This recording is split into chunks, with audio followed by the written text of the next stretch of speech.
Ils ont fait un clip de 25 secondes qui pourrait typiquement passer à la télé. Là, on parle d'un clip qui aurait coûté au moins 100 000 $. Eux, ils te le produisent en quelques jours. Je pense qu'ils ont passé 1 ou 2 jours dessus. Il y a un poil de montage dans CapCut. Bon, bah là, t'es sur une marque, on va dire, de taille moyenne qui a la capacité de prod, une qualité de prod niveau studio. Et ça, moi, j'y crois énormément parce que c'est un des trucs qui m'excite aussi dans le produit qu'on construit. C'est qu'en fait, on donne à des marques qui, jusque-là, n'avaient pas les moyens d'expliquer leurs idées parce que ça coûtait beaucoup trop cher de faire une prod un peu ambitieuse. Bah là, ils peuvent tenter des formats, des choses beaucoup plus variées, beaucoup plus différentes, beaucoup plus facilement. Bonjour à tous et bienvenue dans AI Experience, le podcast qui démystifie l'intelligence artificielle. Je m'appelle Julien Rodelsperger et nous allons découvrir comment l'IA est en train de changer le monde. Et pour cela, j'ai le plaisir d'être accompagné par Ferdinand Terme, qui est CEO de Pléthore, une plateforme où les équipes marketing et créatives peuvent combiner les meilleurs modèles d'intelligence artificielle pour concevoir et automatiser leur flux de travail créatif. Aujourd'hui, nous allons donc parler du rôle des agents d'IA dans le monde de la création, du design et du marketing, en particulier pour les annonceurs, mais aussi pour les agences. Bonjour Ferdinand, merci de participer à cet épisode d'AI Experience. Comment vas-tu ? Ça va très bien, ravi de pouvoir échanger avec toi aujourd'hui. Écoute, merci beaucoup de ta présence. Alors aujourd'hui, on va beaucoup parler d'IA, évidemment. On parle beaucoup des agents d'IA dans le monde de la tech. Mais en revanche, on n'en parle pas souvent dans le monde de la création. C'est quelque chose qui m'intéresse. Avant de rentrer trop dans le détail, est-ce que tu peux nous expliquer c'est quoi un agent d'IA ? C'est quoi un agent d'IA dans le design ? Et pourquoi on devrait s'y intéresser ? Ouais, en effet, on parle rarement d'agents IA sur la partie créa, design, parce que ces 2 notions, en fait, souvent l'agent est connoté à la dimension automatisation. Je vais faire beaucoup, du volume, et cetera, et la créa est plutôt, associée au travail d'artisan. Et en fait, nous, on a une conviction qui est que la partie artisanale, œil, créativité, et cetera, elle va rester importante, mais que la dimension automatisation, en fait, dans un monde où créer une image, ça prend quelques secondes, créer une vidéo, ça prend quelques secondes, bah oui, il va y avoir une dimension automatisation. Et donc, un agent IA, si on décortique un peu ce que ça veut dire, en fait, c'est que je viens enchaîner les meilleurs modèles d'IA pour une tâche donnée en leur fournissant du contexte de marque. Du contexte de marque, ça peut être des éléments sur mon brain book, des références visuelles, un produit, et cetera. Et derrière, grâce à ça, en fait, je suis capable d'aller produire des assets qui suivent un niveau de qualité, en fait, avec un contrôle créatif qui est élevé, mais répéter ça des dizaines, voire des centaines de fois, voire des milliers de fois si besoin. Si on dit qu'un agent d'IA, c'est une sorte de programme autonome capable de faire des actions sans forcément qu'on ait besoin de lui dire, est-ce que c'est une bonne définition ou pas ? En fait, disons, tu lui dis une première fois les actions qu'il doit faire. Mmh. Tu définis le niveau d'autonomie que tu veux lui donner à chaque tâche. Et derrière, tu peux répéter ça, ce process, à l'infini, entre D'accord. guillemets. Tu peux donner 2-3 exemples? Concrètement, un agent d'IA dans le design, qu'est-ce que ça peut faire? Je te prends un exemple. Tu es une marque, typiquement, on travaille avec Verbaudet, donc gros retailer français qui fait, européen d'ailleurs, qui fait 500 millions d'euros de chiffre d'affaires à peu près. Ils ont beaucoup de lignes de vêtements différents, notamment des vêtements pour enfants. En fait, ils vont aller créer un agent photo pour enfants à qui ils vont donner des exemples de visuels en lui disant: «C'est ça ton objectif». Ensuite, ils vont aller mettre en place des éléments qui vont écrire le prompt, des éléments qui vont faire la photo, peut-être des éléments qui vont retoucher la photo, et cetera, tout ça de manière automatique.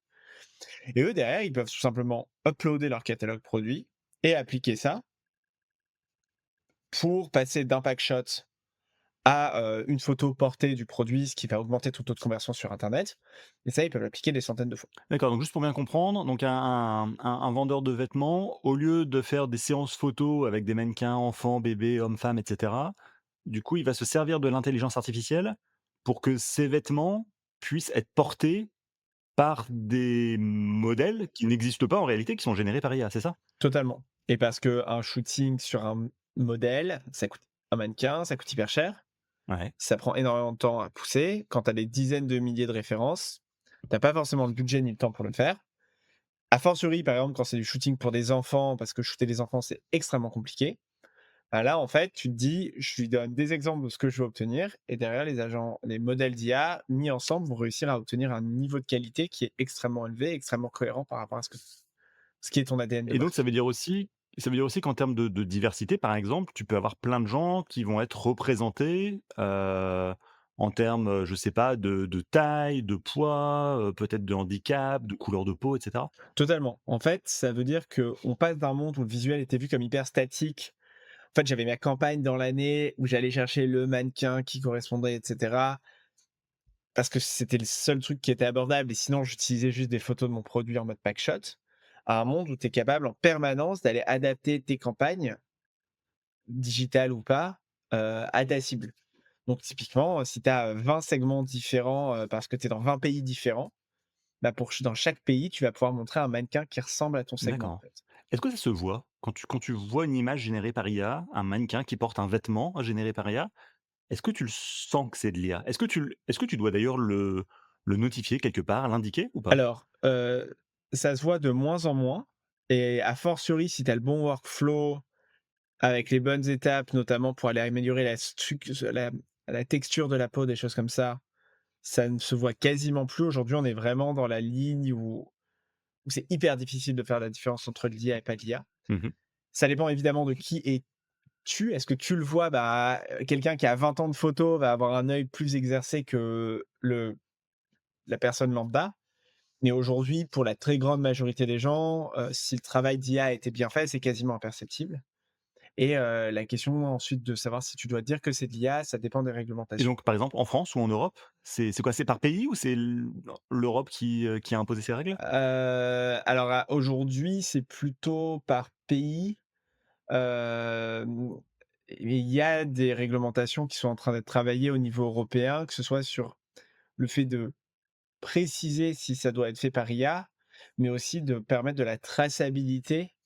En fait, dès qu'une image est générée par IA, qu'elle puisse être traçable, tout ça pour lutter contre les fake news et cetera autour de ça. D'accord, et ça veut dire que pour un là, on prend l'exemple de la marque qui vend des vêtements, j'imagine que c'est un gain de temps aussi, ça va être un gain d'argent parce que, tu pas besoin de mobiliser des photographes, un studio, des modèles et cetera. Tu as une idée du coût ou du temps gagné? Qu'est-ce que ça apporte aux marques qui travaillent avec toi ou avec d'autres d'ailleurs? Alors nous, ce qu'on voit, c'est qu'aujourd'hui c'est rarement un l'IA est pas vraiment utilisée comme simplement une façon de dépenser moins. Alors évidemment, ça permet de dépenser moins parce qu'en fait, une photo sur un shooting et cetera, même si on n'est pas sur des montants très chers, le coût unitaire de la photo que tu vas utiliser, il est de l'ordre de 1 000 €. Ah oui, quand même. Là où avec une photo générée par IA, c'est plutôt de l'ordre de 1 €. Donc on est sur plusieurs ordres de grandeur de différence. Hem, mais je ne crois pas forcément à un monde où, l'un va 100 remplacer l'autre. Par contre, cet écart de coût, il veut dire que tu peux te permettre de faire des choses qui étaient absolument inenvisageables à faire avant. Heu, alors bon, évidemment, peut-être précision, le 1 000 €, ça va dépendre du shoot. Tu as des shoots en studio beaucoup plus industrialisés qui vont plutôt de revenir autour de 100 € la photo, hein. Mmh. Mais ça on reste quand même sur un ou plusieurs ordres de grandeur de différence. Mais moi, ma conviction, c'est que le gros shooting que tu dépenses cher, où tu vas prendre un photographe qui met un tampon, en fait, sur ta marque et cetera, ça va rester. Mais en fait, tu vas déclencher des cas d'usage qui étaient impossibles à faire avant. On en parlait, typiquement, j'ai un client qui vend en B2B, mais sur du small B2B.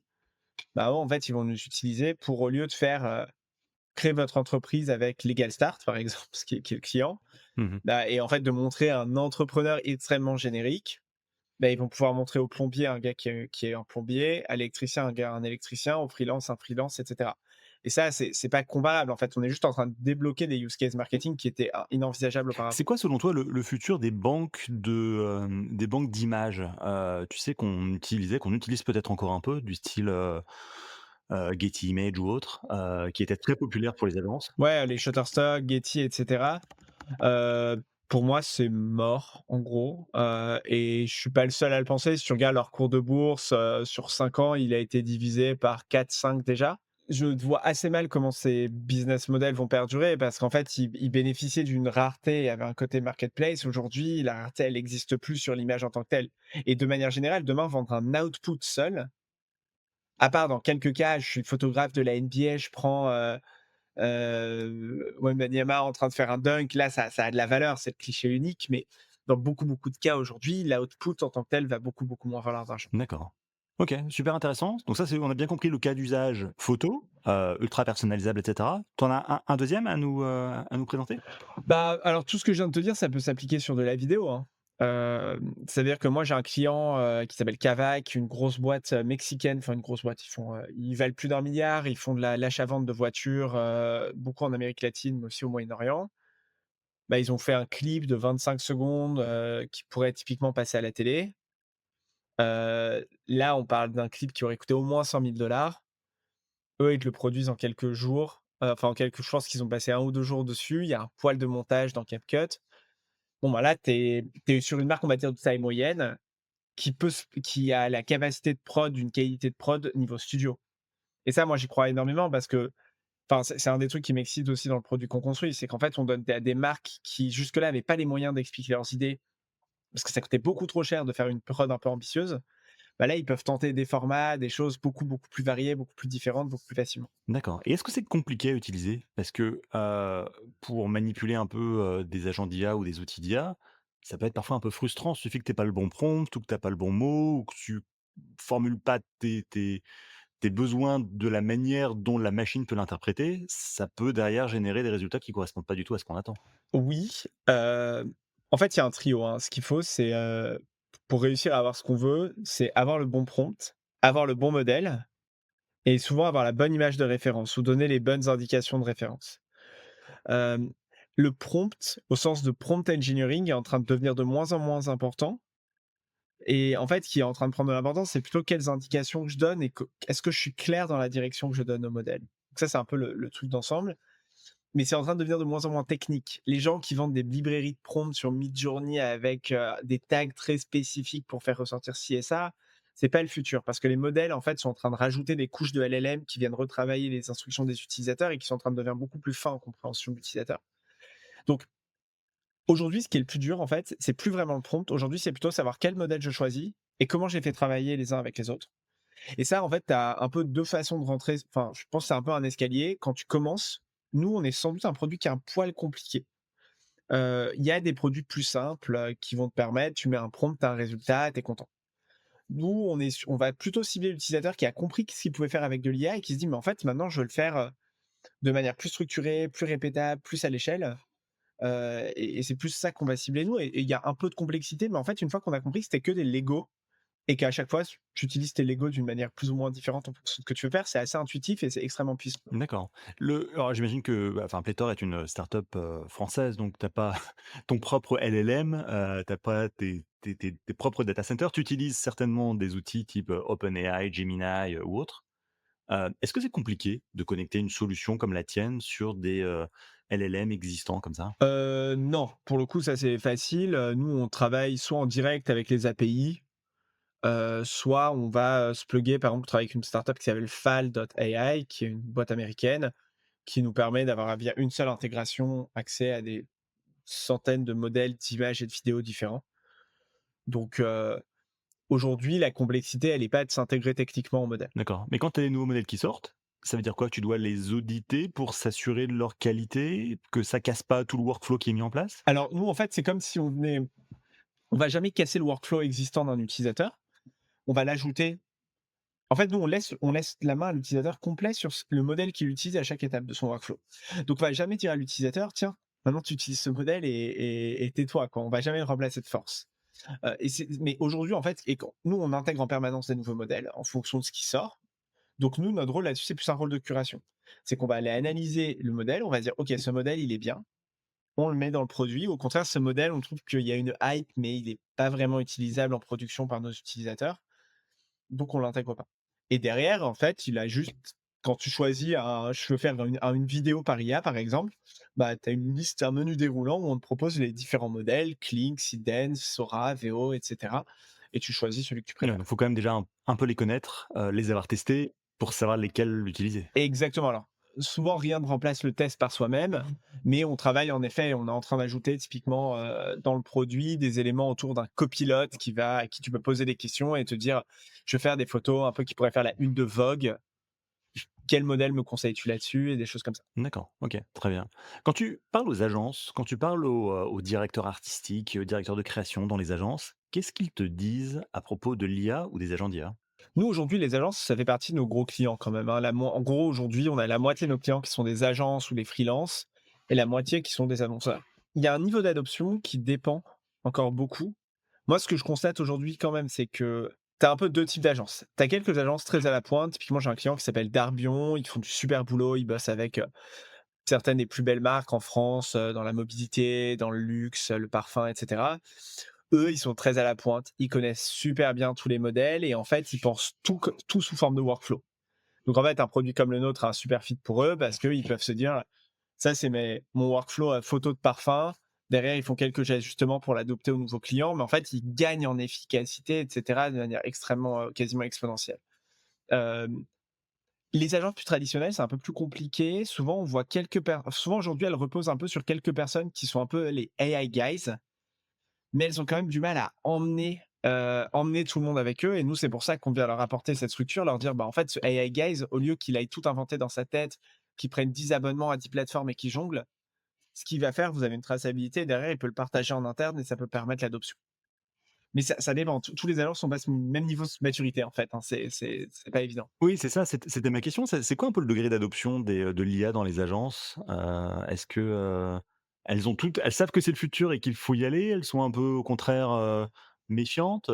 C'est quoi l'état d'esprit? Dans l'ensemble, elles savent que c'est le futur. C'est-à-dire que moi, quand je me suis lancé, Playtor, c'est la deuxième boîte dans l'IA générative, adaptée au multimédia, au marketing et cetera qu'on lance. Hem, Mmh. quand on s'est lancé il y a 2 ans, on parlait encore à des gens qui nous disaient: «Ouais, bon, tu gentil avec ton IA, mais ça remplacera jamais un photographe. C'est bien pour de l'idéation, mais pas plus». Aujourd'hui, on a quand même changé. C'est rare les gens qui nous disent ça et c'est rare les gens même qui disent: «Ah, l'IA n'est pas au niveau de qualité que j'attends». Je pense que là où il y a donc ça, il y a déjà cette conscience de, en fait, c'est pas un truc de geek, il y a un vrai sujet, il y a un vrai potentiel. Ce qu'elles ont encore du mal à mettre en musique, c'est ça vient me comment est-ce que j'adapte mon business model par rapport à ça? Ça, c'est le vrai sujet et typiquement, c'est dans les 2-3 dernières semaines, j'ai plusieurs clients plusieurs agences qui sont venues me voir en me disant: «Je viens de refuser un deal parce qu'un client venait de me demander 500 visuels et moi, je suis pas calibré pour ça». Parce qu'en fait, les annonceurs vont plus vite. Aujourd'hui, quand même, moi, ce que je constate, c'est que les annonceurs vont plus vite que les agences. Les annonceurs, ils se disent: «Mais en fait, si ça coûte 5 € à faire, mais du coup, je vais le faire 500 fois parce qu'en fait, je vais pouvoir faire ma campagne de manière, je vais pouvoir faire de l'A/B testing, tester des choses et cetera». Donc c'est ça, je trouve que les agences aujourd'hui sont en train d'être plus en fait, les annonceurs vont plus vite en fait que les agences sur cette identification des potentiels marketing, d'après ce que je constate. Alors, tu disais que tu as en gros la moitié de tes clients, c'est des agences, donc tu vas certainement pas dire de mal des agences, mais je suis quand même curieux sur un truc. C'est quoi le futur des agences aujourd'hui avec l'IA qui devient une commodité, qui devient super accessible? Tout le monde peut s'improviser créateur, designer, graphiste. Je pense que l'output, aujourd'hui une agence qui vend son temps, qui vend de l'output et qui vend en fait une capacité technique, ça va être très difficile pour elle de survivre si elle s'adapte pas. Parce que ça va être hyper commoditisé. Alors aujourd'hui, il y a un peu de, il y a quelques avantages, mais demain, n'importe qui a du goût, qui est un peu créatif, sera capable d'avoir le même type de résultat. Et donc en fait, je pense qu'il y a 2 éléments qui vont conserver de la valeur. Le premier élément, c'est la partie purement, taste, creative strategy et cetera. C'est comment est-ce que moi, je suis capable de quelle idée créative je vais pouvoir apporter, quel concept je vais pouvoir raconter, quelle histoire je vais pouvoir raconter et cetera. Ça va être important et sinon, ça va être la partie plutôt, en fait, je suis capable de raisonner en termes de performance et te faire des ads qui perfent et donc analyse de la performance et cetera. Et pour moi, entre les 2, si tu vends purement du un résultat ou purement un résultat, c'est pas ça. Juste pour bien comprendre, les agents, il y a une part d'autonomie. Quand on parle des agents d'IA, souvent, ils sont capables de prendre certaines décisions dans un cadre précis. Quelle décision un agent d'IA dans le design peut-il prendre exactement? Les décisions qu'il va pouvoir prendre, c'est comment est-ce que moi je réécris ton prompt pour le renforcer, premièrement. Deuxièmement, c'est, quel contexte enfin, ça va être de traduire un concept abstrait en quelque chose de concret. Par exemple, si je te dis: «Je fais une pub pour Petit Bateau», je te dis: «Fais-moi d'abord commence par me créer une image de composition. Fais-moi une chambre qui fait appel à l'imaginaire de Petit Bateau et à la liberté». Là, l'agent, il va prendre la liberté. Enfin, si tu lui dis: «Fais-moi un prompt à partir de ça pour me faire une image», il va prendre cette liberté justement de te créer un prompt qui évoque ça donc. Là, il va faire ça peut être ce genre de choses. En fait, c'est là que tu vas avoir c'est souvent au niveau du LLM en fait, c'est des modèles de texte que tu as le plus de liberté. Hem Et après, tu peux déterminer le niveau d'autonomie que tu lui donnes. Moi, je peux lui dire: «Je donne simplement un packshot et je laisse trouver le concept, le prompt, et cetera». Donc ça peut, là-dessus ou tu peux lui dire: «En fait, moi, à chaque étape, je veux revoir. Je veux revoir le prompt, je veux revoir l'image, je veux revoir la vidéo et cetera». Donc ça dépend un peu du niveau d'autonomie que tu lui Et donnes, en l'IA fait. peut aller jusqu'à, partager directement sur les réseaux sociaux une créa qui vient d'être faite, par exemple, c'est quoi son niveau d'autonomie, Nous aujourd'hui, c'est pas quelque chose qu'on rend possible dans le produit parce qu'on n'a pas considéré que c'était la priorité, mais tu vois beaucoup de gens qui vont faire des automatisations comme ça sur N8N, qui ont des comptes qui sont intégralement tenus et générés par IA. D'accord, OK. Alors quand on s'est parlé il y a quelques jours en préparant l'émission, tu m'as parlé d'un nouveau rôle, alors j'avoue que je ne le connaissais pas, ça s'appelle le System Architect, l'architecte des systèmes. Heu, c'est quoi exactement? Comment tu le définis et qu'est-ce que c'est? Nous, notre conviction, c'est un peu ce que je disais tout à l'heure, c'est que aujourd'hui, le gros défi pour une marque, pour une agence qui veut adopter l'IA, c'est de cumuler 2 choses. La première chose, c'est le contrôle créatif et la deuxième chose, c'est la quantité de production. Pour ça, il faut que tu aies quelqu'un pour ça, on pense pas on pense que les systèmes de production vont changer et qu'il y a une partie de la prod qui va être gérée de façon plus ou moins autonome par des agents IA. Mais ces agents IA, il faut quelqu'un qui vienne les concevoir, les penser. Parce que tu dois déterminer: «Attends, en fait, si je veux faire cette campagne, est-ce que je génère directement l'image portée par le mannequin ou est-ce que d'abord je crée une image de composition? Est-ce que la vidéo, je la fais en 3 temps ou en 4 temps?» Enfin, tu as un ensemble de décisions à prendre au moment où tu conçois ton système. Et ça, notre conviction, c'est que c'est un rôle qui est à l'intersection, en fait, entre des capacités d'ingénierie. Ingénierie, pas au sens, c'est pas quelqu'un qui doit envoyer des fusées sur la Lune, hein, mais c'est quelqu'un qui est capable de prendre un pas de recul et de réfléchir comme un process et de dire, en fait, un process de production, c'est juste un process, en fait, et qui, dans le même temps, est capable d'avoir du goût, de comprendre ce qu'est une photo qui est réussie, de comprendre ce que sont des brand guidelines, et cetera. Et nous, ce qu'on voit dans les clients qui sont les plus avancés aujourd'hui en IA, c'est que tu as des gens, alors ils le savent pas encore et ce sera peut-être pas ça le nom que l'histoire retiendra, mais qui ont un rôle un peu de système architecte, c'est-à-dire des gens qui vont penser les agents, heu et les mettre à disposition du reste de l'organisation. Parce que créer un agent, c'est une logique de, voilà, de workflow un peu d'ingénieur et tout le monde n'a pas ça en soi. Et nous, les gens les équipes qui adoptent le plus, c'est qu'il y a quelqu'un dans cette équipe qui se dit: «Mais en fait, c'est pas compliqué. Regarde, il suffit de mettre ce modèle-là ici, ce modèle-là ici, ce modèle-là ici, ces instructions-là» et là, tu es capable, derrière, en fait, de vraiment produire quelque chose qui est au bon niveau. D'accord, et c'est quelqu'un qui travaillerait plutôt chez l'annonceur ou en agence? Je pense que tu auras les 2. Ça veut dire que moi, je le vois chez l'annonceur et les annonceurs qui sont les plus vifs aujourd'hui, sur l'adoption de l'IA, en fait, c'est qu'il y a ces gens-là qui captent et qui derrière vont, en fait, avoir un potentiel créatif de dingue et souvent, c'est pas forcément des gens qui ont des compétences techniques de design à la base. Mmh. Et sinon, chez les agences, moi, ma conviction, c'est que même demain, il y a une partie du business model des agences qui va être de vendre ces workflows, qui va être de vendre des agents.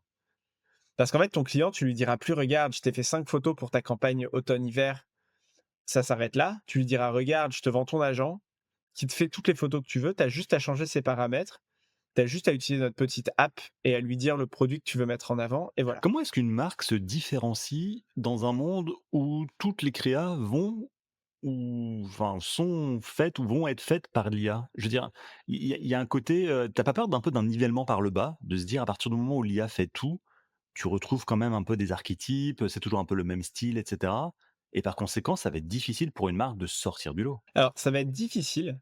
Moi, je crois qu'au contraire, il va y avoir au contraire une augmentation du niveau d'exigence. Il n'y a pas eu de nivellement par le bas quand il y a eu la photo numérique, quand tout le monde s'est mis à prendre des photos en iPhone, quand il y a eu la PAO, etc. Il y a une massification, mais la réalité, c'est qu'on est dans des mondes beaucoup plus exigeants sur le design, sans doute, sur l'apparence visuelle, etc., qu'il y a 30 ans.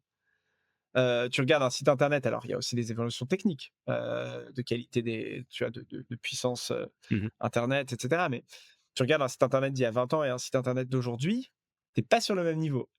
Et donc moi, je pense qu'on va plutôt suivre cette tendance-là. C'est-à-dire que beaucoup plus de gens, en fait, les barrières techniques à la création vont baisser. Donc beaucoup plus de gens vont pouvoir faire des choses cool, grosso modo, belles, etc. Beaucoup plus de gens vont aussi pouvoir faire des choses médiocres, mais que les marques vont avoir un enjeu, en fait, d'augmenter le volume tout en gardant un contrôle créatif élevé. Et c'est pour ça que nous, on construit ce produit-là, parce qu'on pense que les workflows, les agents, c'est la seule façon d'aller cumuler les 2. D'accord, et il y a un point qui me revient un peu en tête, c'est ce côté, cohérence dans la création. Quand tu demandes à une IA de faire, plusieurs petits films ou plusieurs images avec les mêmes prompts, tu vas avoir des résultats différents. La question, c'est comment est-ce que tu maintiens un niveau d'exigence sur tout ton workflow créatif?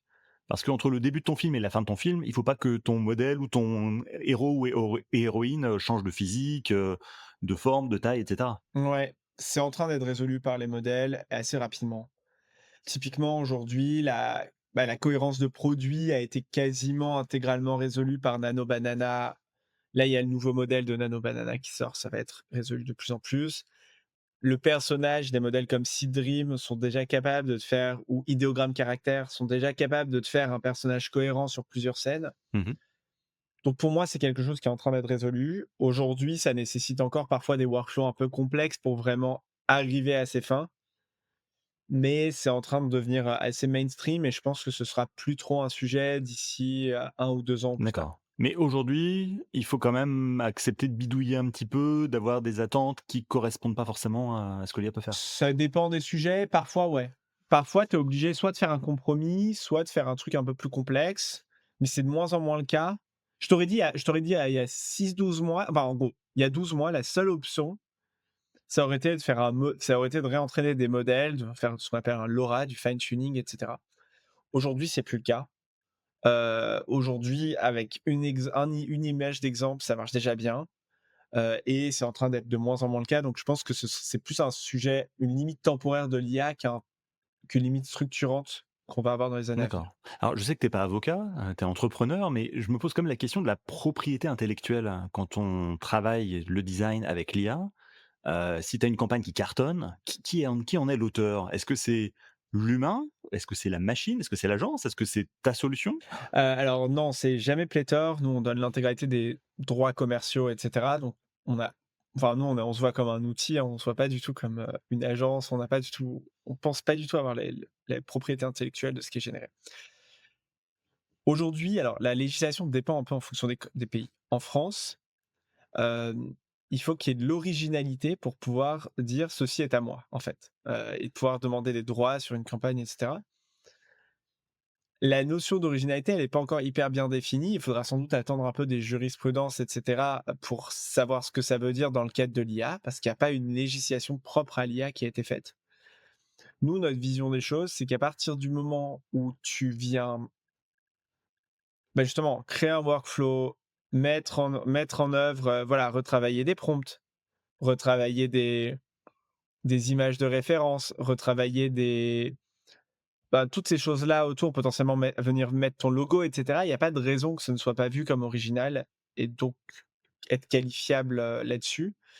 Mais objectivement, on est encore sur une phase où les choses bougent vite et il y a aucun juge qui s'est vraiment posé sur la question dans l'absolu de se dire: «Est-ce que l'IA peut, demander des est-ce que, cette photo générée par IA est qualifiable à des droits d'auteur?» ou des D'accord, choses donc comme ce ça. que j'entends, c'est que c'est une espèce de zone grise où, c'est un peu en train de se construire, quoi? En fait, il y a déjà un cadre juridique qui existe, qui n'est pas une zone grid.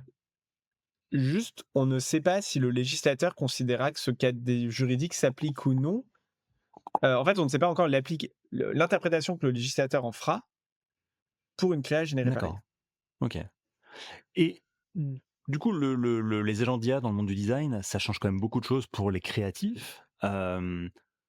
C'est quoi, selon toi, les compétences nécessaires aux créatifs pour continuer à exister dans un monde où l'IA va être omniprésente? Je pense que la première, et c'est un peu une bonne nouvelle, hein, parce qu'en général, c'est la partie que les créatifs préfèrent, c'est la partie, goût, capacité à raconter des histoires, à imaginer des messages, à penser à des choses qui sortent de l'ordinaire. Ça va continuer à être hyper important. Et je pense que la valeur d'un créatif, elle va être beaucoup plus là que sur la partie pure maîtrise technique des outils. La maîtrise technique des outils va pouvoir continuer dans certains cas, mais ce sera moins important. Et après, comme on disait tout à l'heure, moi je pense qu'il y a ce rôle de système architecte qui va émerger, qui est déjà en train d'émerger, même s'il ne porte pas à proprement parler ce nom. C'est le créatif qui est capable de réfléchir en process et de se dire, mais en fait, c'est juste cet ensemble, cette chaîne, cet enchaînement de modèles, etc., qui permet d'avoir ces résultats. Et ça, je pense que c'est un rôle de créatif et de design aussi qui va avoir beaucoup de Et le valeur. fait que l'IA n'invente rien, l'IA recycle des choses qu'elle a dans sa base de données, donc l'IA ne va jamais créer quelque chose de nouveau qui n'existe pas, ce que je veux dire. Est-ce que du coup les créatifs, ça peut être un domaine qui leur est réservé à la création humaine?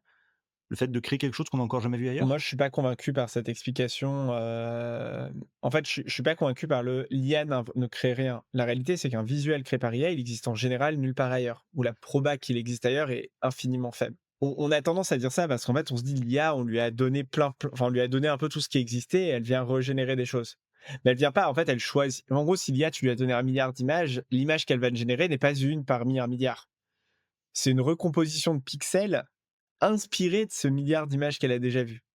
Donc en fait, l'IA crée, mais un peu comme nous, c'est-à-dire que on ne crée jamais. En fait, fondamentalement, à la base, on a des pixels, on a des couleurs primaires, on vient les mélanger les unes aux autres pour créer un visuel. Bah, chez l'IA, c'est un peu la même chose, hein. C'est pas, il y a pas des enfin, je pense pas qu'il y a forcément une différence de nature là-dessus. Par contre, je pense que la différence de nature, elle est que l'IA reste une machine, n'a pas forcément de sentiments et cetera. Là où, un être humain créatif va pouvoir sentir ce qui va plaire à ses congénères, en fait. Et ça, ce sera un avantage qui va rester. Quel message tu veux faire passer aux étudiants qui sont en école de design aujourd'hui, et qui peuvent légitimement s'inquiéter ou se poser des questions, face à tous les outils d'IA qui existent? Pour moi, c'est qu'on est encore hyper tôt. On entend parler d'IA partout, mais en fait, aujourd'hui, tu regardes dans une agence, dans un studio créa, des choses comme ça, la part des gens qui ont vraiment pile pile l'IA, qui ont eu cette curiosité de s'y intéresser, de voir tout ce qui est fort, mais aussi de voir toutes les limites, elle est encore ultra marginale. Donc en fait, j'aurais envie de dire: «Soyez curieux, ne vous limitez pas à, vos peurs et cetera». Vous êtes ceux qui ont presque le moins à perdre, en fait, parce que vous avez tout à réinventer. On rentre dans un monde où la communication visuelle, elle va être 10 fois plus importante parce qu'il y aura beaucoup moins de limites et en fait, voyez ça comme un terrain de jeu dont vous pouvez vous inspirer. Ne vous dites pas: «Ah, c'est quand même vachement mieux quand mon visuel, il est fait avec Photoshop». D'accord, parfait. Bah, écoute, merci beaucoup, Ferdinand. Alors à la fin de chaque épisode, l'invité du jour doit répondre à une question posée par l'invité précédent. Est-ce que tu es prêt? Je suis prêt. Parfait. Alors en attendant d'écouter la tienne, je vais te laisser écouter celle de Julien Rio, qui est VP marketing, conférencier et podcasteur. On écoute sa question. Alors, ma question pour ton prochain invité, ce serait, sans bullshit, qu'est-ce que vous faites concrètement de différent aujourd'hui que vous ne faisiez pas avant l'invention de l'IA? Bah, elle est presque facile, en fait. Pour moi, cette question, vu que le produit que je construis, il n'aurait pas existé avant déjà l'invention de l'IA, donc j'ai presque envie de te dire la raison d'être de ma boîte, disparaîtrait si l'IA n'était pas là. Pour moi, les trucs où ça m'impacte dans ma vie plutôt personnelle, si on prend du coup la question de cet angle-là qui sera peut-être un peu plus intéressante, heu, je suis pas sûr qu'il y ait tant que ça de choses que je ne faisais pas, en fait. Enfin, mais par contre, il y a des choses où je vais avoir la réponse plus vite, où, je vais utiliser l'IA pour me donner des idées, des choses comme ça. Typiquement, mais je sais pas, beaucoup, ChatGPT, mais en note vocale. Je sors d'un meeting, je fais une note vocale et je lui dis: «Refais-moi une note pour, à partager avec mes associés». Ça marche hyper bien. Tu avec des amis, tu cherches un jeu, tu pas de jeu de cartes et cetera, tu peux lui demander ça. Donc ça peut être très vague, mais moi, j'utilise beaucoup ça comme un assistant un peu personnel de poche. Après, je consomme aussi beaucoup de contenu généré par IA et je pense que des gens vont dire que c'est du AI slope, c'est de mauvaise qualité, mais je trouve que dans beaucoup de situations, en fait, c'est un libérateur de la créativité humaine, et cetera. Et donc ça, je suis un gros fan de choses, générées comme ça. Hem, donc ouais, je pense que ça, c'est un peu les principaux éléments qui me viennent en tête. Parfait, très bien. Eh ben, merci beaucoup. Alors à toi à présent, quelle question est-ce que tu aimerais poser au prochain invité? Quel est le plus gros changement que tu anticipes dans la pratique de ton métier, de ta profession, de ton activité, à horizon 10 ans? Que ce soit en lien avec l'IA ou pas du tout. Parfait, eh ben, c'est très clair. Eh ben, écoute, merci beaucoup de ta participation. Ferdinand, je rappelle que tu es le CEO de Playtor. Merci d'avoir participé à ce podcast. Merci Julien. Si vous avez aimé cet épisode, n'oubliez pas de vous abonner à l'émission sur votre plateforme de podcast préférée. Votre soutien compte et vos commentaires peuvent aider à partager cette expérience avec d'autres. Vous pouvez aussi visiter le site web ai-experience.io pour aller plus loin. À très vite pour un nouvel épisode.